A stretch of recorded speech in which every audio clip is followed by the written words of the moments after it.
In the shadowy corridors of a Boston bank, where dreams of corporate glory turned to nightmares of endless scrutiny, one employee's discovery of a hidden folder would ignite a silent war against a boss whose venomous critiques hid a shocking secret.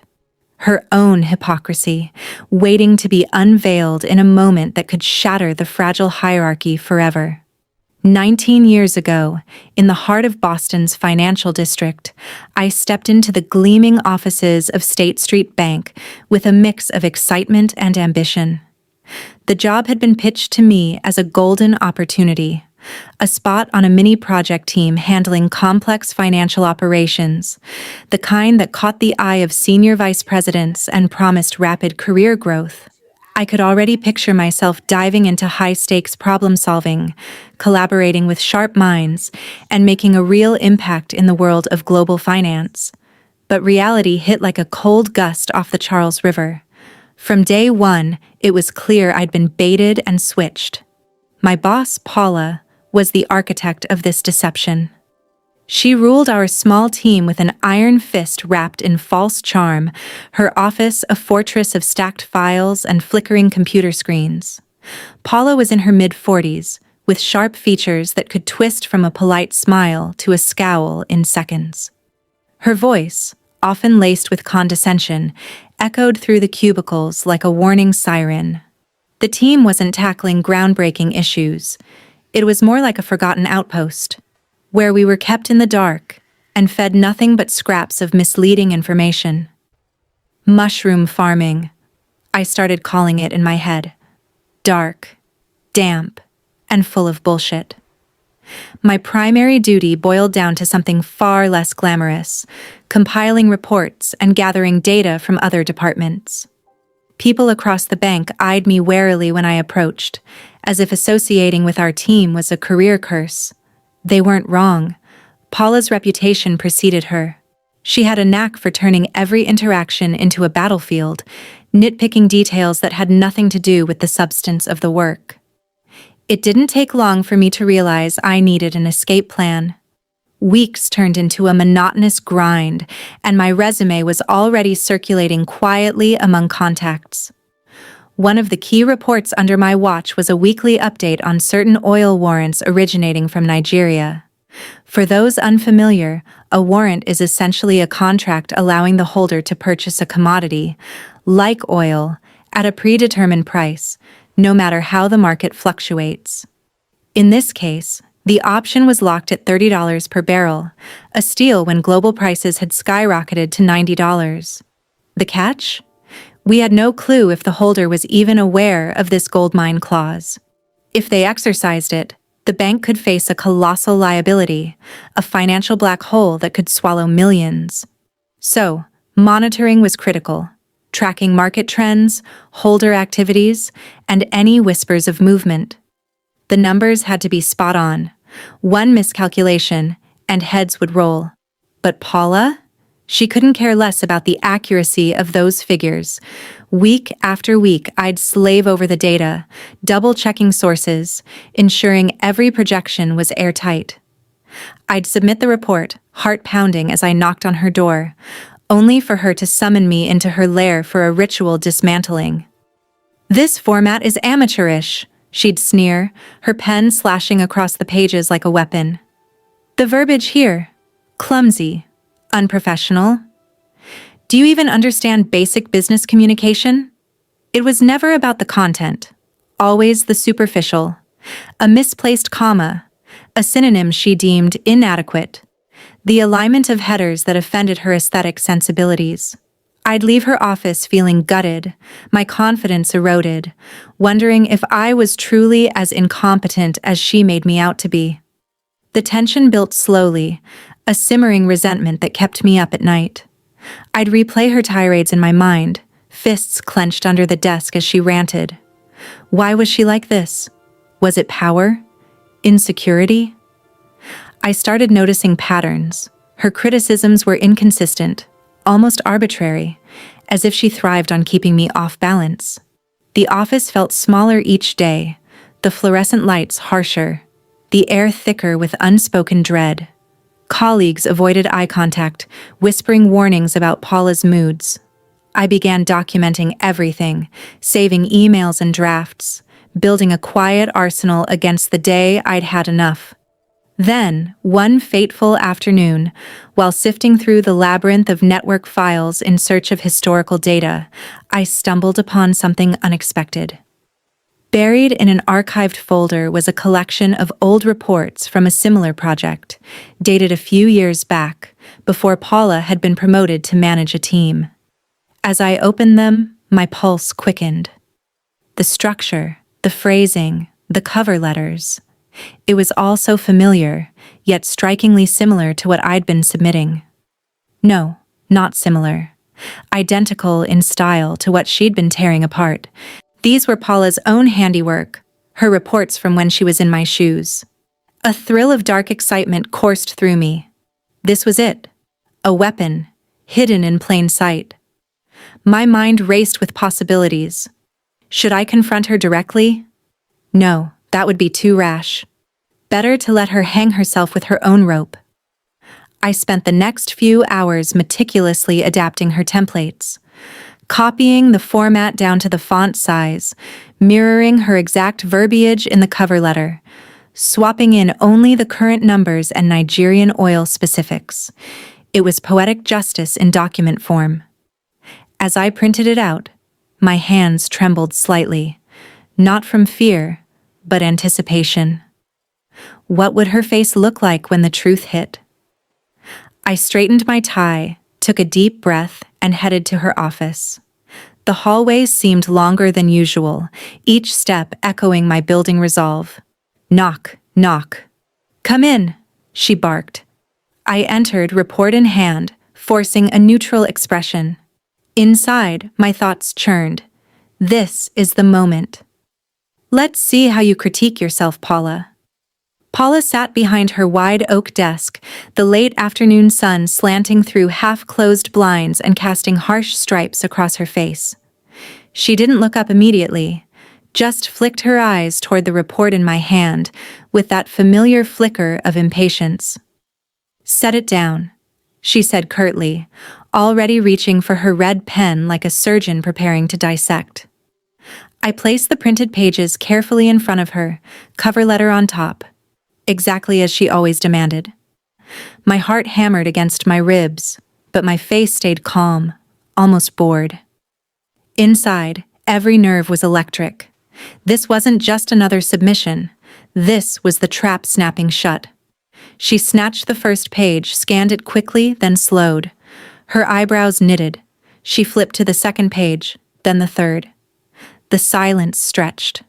Thicker, heavier than usual. Normally, she'd already be muttering criticisms under her breath. Today, nothing. Just the soft rustle of paper and the faint click of her pen tapping once, twice, against the edge of the desk. Then the storm broke. What the hell is this? Her voice rose sharp and sudden, slicing the quiet. She slapped the stack down hard enough to make the stapler jump. This format, where did you even pull this from? It's chaotic. The headings are misaligned, the language is stiff, outdated. This is worse than anything you've submitted before. Worse. I stood perfectly still, hands clasped behind my back, letting her words crash over me like waves against rock.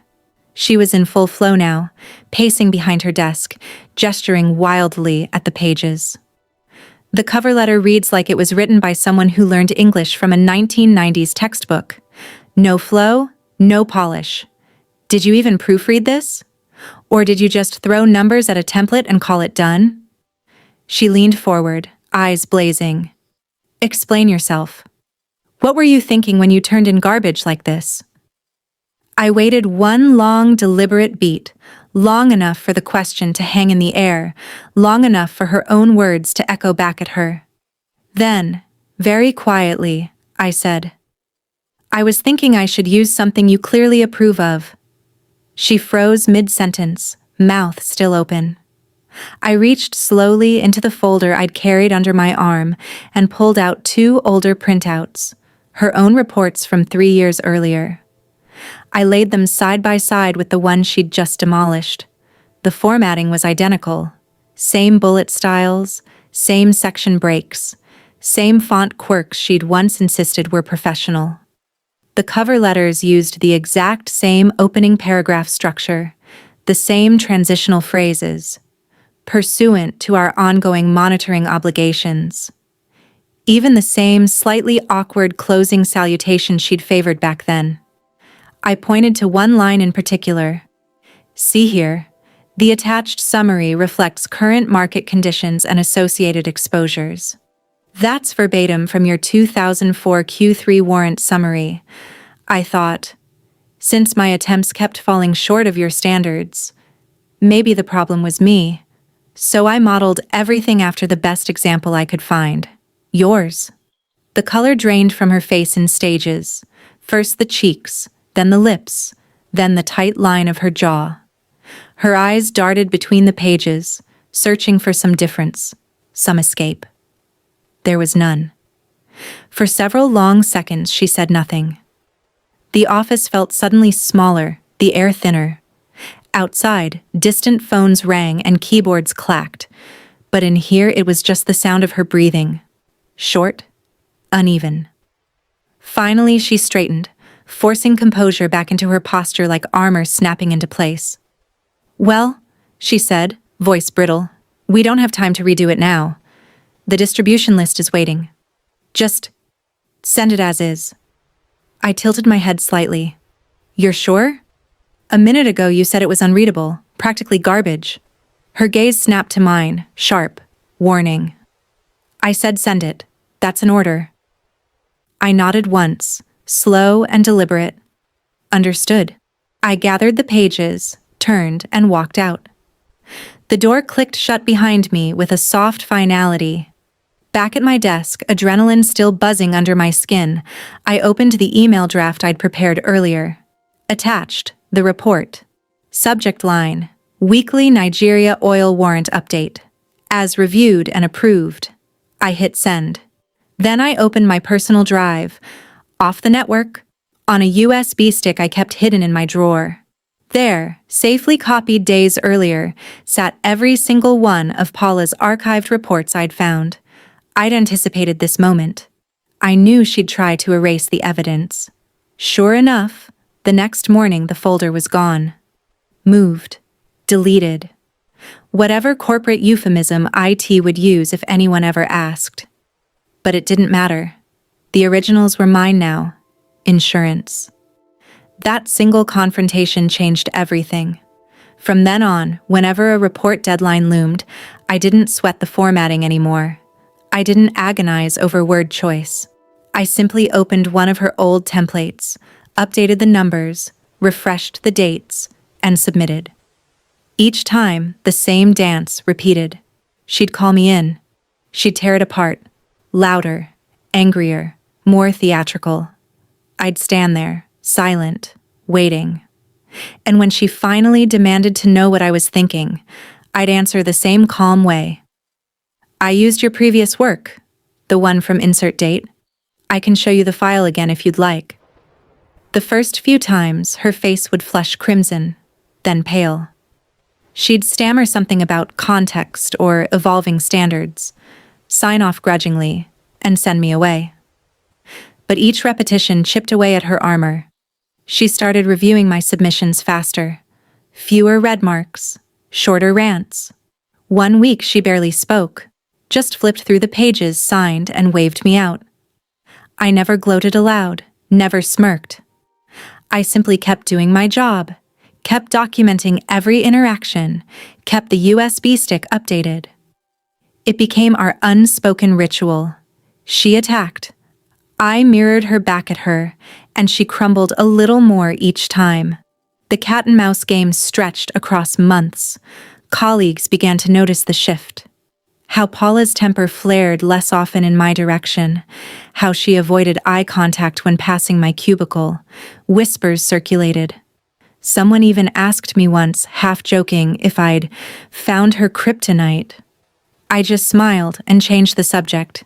Inside, though, I savored every small victory, every reluctant signature, Every time she swallowed whatever insult she'd been about to hurl. It wasn't revenge in the loud, explosive sense. It was quieter, cleaner. A slow, deliberate dismantling of the myth she'd built around her own perfection. Eventually, I secured a better offer elsewhere, far away from State Street's glass towers and Paula's shadow. On my last day, I walked into her office one final time to hand over my access keys and badge. She looked up, wary. I set the items on her desk. "Everything's transferred? Reports are current. You're all set." A long pause. Then, almost too soft to hear, "You saved everything, didn't you?" I met her eyes evenly. "I created SOPs, standard operating procedures, based on the most reliable examples available. Seemed logical." She didn't reply, just nodded once, tight-lipped. I turned and left without another word. As the elevator doors closed behind me, carrying me down for the last time, I allowed myself one small private smile. Fuck you, Paula. The weeks that followed felt like walking a tightrope strung between satisfaction and caution. Every Monday morning, the Nigeria oil warrant deadline loomed like clockwork, and with it came the same quiet ritual. I'd open my hidden folder on the USB stick, now password protected and tucked inside a nondescript keychain drive. I'd select the most recent of Paula's old masterpieces, the one whose date still carried enough distance to feel historical, rather than confrontational. A few find and replace sweeps later. Dates, figures, minor contextual tweaks, and the report was reborn. Identical skeleton, fresh flesh. Submission day arrived with the same muted dread in the bullpen. Everyone knew Paula's mood swung like a pendulum. The only question was which direction it would point when my name appeared on her screen. I'd knock, enter, place the document on her desk with the same neutral courtesy I'd perfected. Then I'd stand, back straight, expression blank, while she performed her autopsy. At first, the explosions were spectacular. She'd slam pages, raise her voice just enough to carry to the nearest cubicles, dissect sentences with theatrical disgust. "This phrasing is archaic. Who taught you to structure a summary like this? Do you want senior management thinking we're stuck in 2005? Each barb landed, but they no longer drew blood. I had armor now. Her own words, reflected back. I never raised my voice. Never argued. I simply waited for the inevitable pause, the moment her breath caught as suspicion dawned. Then, calm as still water, I modeled it after your Q2, 2004 warrant update. Page 3, second paragraph. Same transition you used. I can pull the original if you'd like to compare again." Her reactions evolved over time. Week 1 after the big reveal. Fury, barely contained. She signed with a slash so hard it tore the paper. Week 3. Shorter tirade, more sighing, quicker signature, eyes avoiding mine. Week 7. Silence. She flipped through once, twice. No red ink.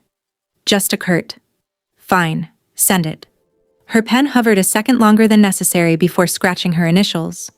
By month 3, the game had changed texture. She no longer summoned me into her office for every minor report. Emails replaced face-to-face grillings. Approved. Distribute. No comments. No questions. The power shift was subtle but unmistakable. Where once I'd walked out of her office feeling 2 feet shorter, now I left with the quiet certainty that she measured every word she said to me, weighing whether it might boomerang. I never bragged to coworkers. Never dropped hints. But people noticed. The whispers grew legs. "Did you see how fast she signed off on Shakir's stuff now? Maybe he finally figured out what she wants. Or maybe she's just tired of fighting him." One afternoon, a senior analyst from another floor, someone who'd survived Paula years earlier, leaned over my cubicle wall during a coffee run. "You're the one who tamed the dragon, huh?" he murmured, glancing toward her closed door. I shrugged. "Just doing my job." He chuckled low. Smart. Most people break or leave. You made her blink first. I didn't correct him. I didn't need to. The victory wasn't loud applause or public vindication. It was the slow erosion of her myth, that she was infallible, that her standards were objective, that her cruelty came from competence rather than insecurity. Each time she signed off on her own ghost, another crack appeared. Of course, I stayed vigilant. I kept saving every email chain, every signed report, every curt approval. I backed up the USB stick to an encrypted cloud folder under a nondescript name. Paranoia? Maybe. But I'd learned the hard way. People like Paula rewrite history when it suits them. I wasn't giving her the chance. Then came the day the next offer letter arrived in my inbox. Better title, better pay, better city. No mushrooms. No Paula. I accepted within hours. Resignation process was quiet, clinical. HR paperwork. Exit interview, where I said all the right things. Valuable experience. Grateful for the opportunity. Wish the team continued success. Paula wasn't present for any of it. She stayed behind her door. On my final afternoon, I cleaned out my desk in under 20 minutes. A single box. Mug, notebook, a dying plant I'd never managed to revive. As I stood to leave, I realized I hadn't said goodbye to her. Not properly. I walked the short hallway one last time, knocked once. A muffled, yes? I pushed the door open just enough to lean in. She looked up from her monitor, eyes wary, guarded.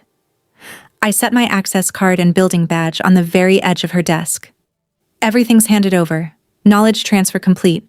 Reports are current through end of month. You're good. She stared at the plastic cards as if they might bite. Then, so quietly, I almost missed it. You kept copies of everything. Not a question, a statement. I held her gaze. Steady, unblinking. I built SOPs, I said. Standard procedures, based on the strongest historical examples available. It's what any good analyst would do. A muscle twitched in her jaw. She swallowed once. No retort. No parting shot. Just silence. I turned, stepped out, and let the door close with the softest click. The hallway lights felt brighter on the walk to the elevator. The air smelled cleaner. When the doors slid shut and the car began its descent, I let out a breath I hadn't realized I'd been holding for months. Down in the lobby, I pushed through the revolving doors into Boston's late autumn chill. The city moved around me, taxis honking, pedestrians hurrying, life continuing exactly as it had before I walked into State Street Bank. But I was different. I had walked into that place naive, hopeful, eager to prove myself. I walked out knowing exactly how fragile power really is when built on hypocrisy.